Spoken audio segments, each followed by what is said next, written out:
My kryptonite is spending 10 to 20 pounds here and there, you know, just thinking, oh, it's only 10 pound. I'm not going to go over my budget with 10 pound, like 10 pound. And then you get to budgeting time and you're like £1,000 over every single budget. In today's video, I'm going to talk about the fundamentals of how I managed my finances in my 20s as someone with a graduate salary who's just started getting into investing, still really likes to spend a decent portion of money having fun and kind of like trying to enjoy my life. So at the basic level of everything I manage, there are 5 basic accounts that I have. One of these is my main current account that I get paid my salary into and that I do the most of my transactions in and out of. But this main current account will have some kind of benefit that I'm reviewing annually. The second account is a quick access savings account, and this one is one right now which is not going to be paying that much interest, but is a kind of separation of funds that I have that I can access quickly, and it's mainly for my emergency fund. Whether you want to get a debit card for this account or not is completely up to you. Considering it is an emergency fund, if it's for something like a car breakdown or an international emergency while you're on holiday, you might want a card for it, but if you have really bad self-control, maybe you don't, so this one's up to you. A long-term stocks and shares ISA account. So an ISA is an individual savings account, and there are many types of ISAs. So prior to buying my flat, I had a ISA as well as my stocks and shares ISA, so there are 5 different types that you can have. Sinking fund accounts. So my sinking funds are on Monzo. I use Monzo just because they're really easy to transfer in and out of on the go when I'm kind of splitting bills and things like that, and Monzo is just generally quite easy to use. But with my sinking funds, I do like to have instant access to them because I have sinking funds for loads of different things just to make life a tiny bit more complicated. But I do like to have sinking funds for online shopping, eating out, leisurely things, furniture for the flat, and all those kind of things, just so I can keep track of what I'm spending and where. And my 5th thing is not necessarily an account, but it's a credit card. This is a credit card that earns me something in some sort of way. So the credit card that I've gone for is the British Airways American Express, and that's just, I can earn Avios points on all my spending, but different credit cards come with different benefits and perks. You can get money off insurance, you can get cash back, you can get a multitude of different things that you should kind of align with your spending and where you want to save or earn the most money. And whatever the case is, this should also be something that you're reviewing annually or regularly to make sure you're always getting the best benefit from each credit card offer available, and also that you have a credit card sinking fund to match the spending on the credit card, because credit cards are only useful when you can pay them off in full. If not, they're literally just a liability. So the credit card is just purely for the rewards you can get from spending money on it, not for the actual purpose of borrowing money. So these are the 5 fundamental kind of areas of my financial life that money goes into, and this forms a really good fundamental place for, I think, anyone between the ages of kind of like 18 to 25 to kind of organize their money. Because when I was 18, if I knew that I could kind of set these 5 areas for money and I kind of spent in that way, in that kind of organized way, I think I would have graduated in a much better position than I actually did. My window is whistling.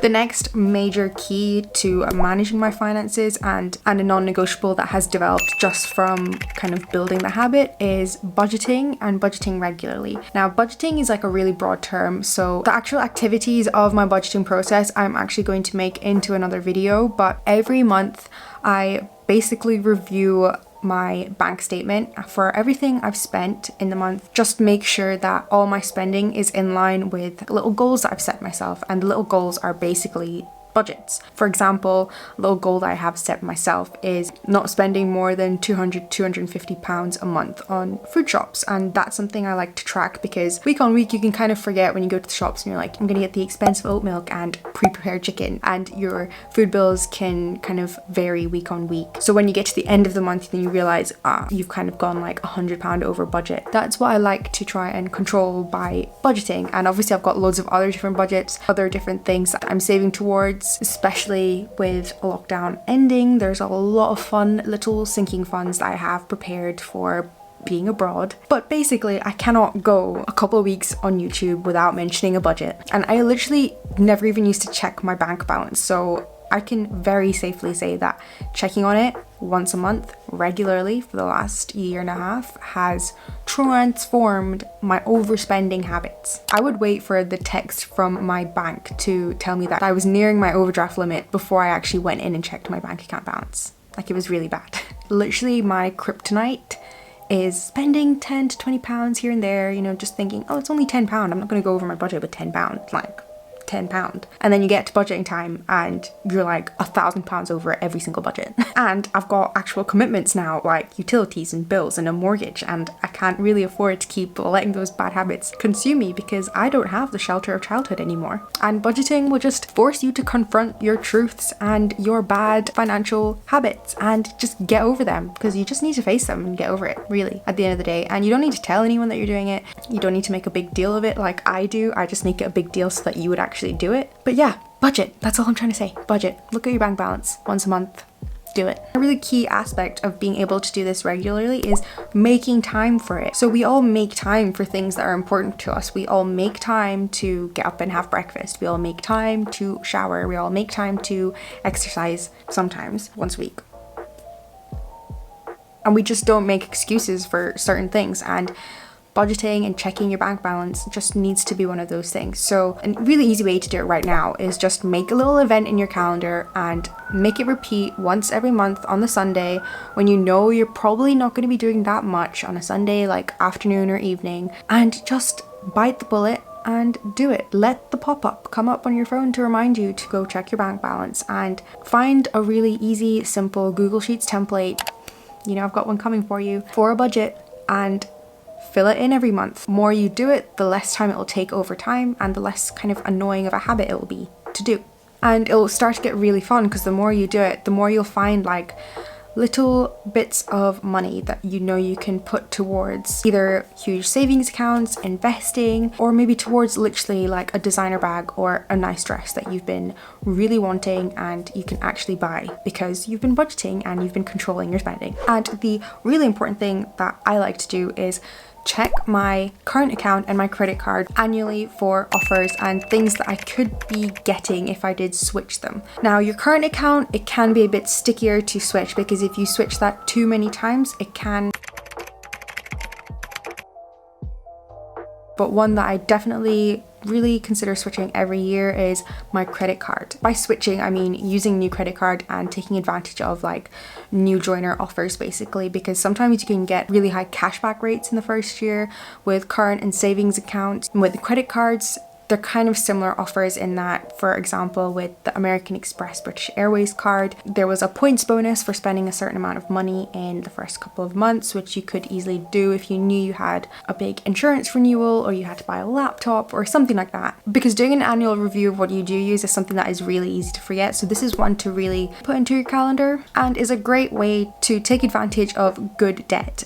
Good debt, as I mentioned at the beginning of the video, just means that these credit cards are only ever going to benefit you and put you in a better position financially through all these rewards and a good credit score. If you have a sinking fund to match and you do not spend money on the credit card that you don't actually have in your current account. And a great practical way to use a credit card is to do your food shop on a cashback credit card, because that is guaranteed spending that you're going to do on a regular basis, and you're probably budgeting for that already with money that you already have. And another thing I keep on top of is my credit score and sinking funds. These are interlinked because I use sinking funds to basically make sure that I am never in a position to have to borrow money, take out financing, split a payment over whatever number of months like I used to. And as everyone on Personal Finance YouTube says, good credit opens doors for you wherever you are. You never want to be in a situation where your credit is something that's holding you back, because that's something that's really easy to maintain as long as you just stay on top of it. Not having a good enough credit score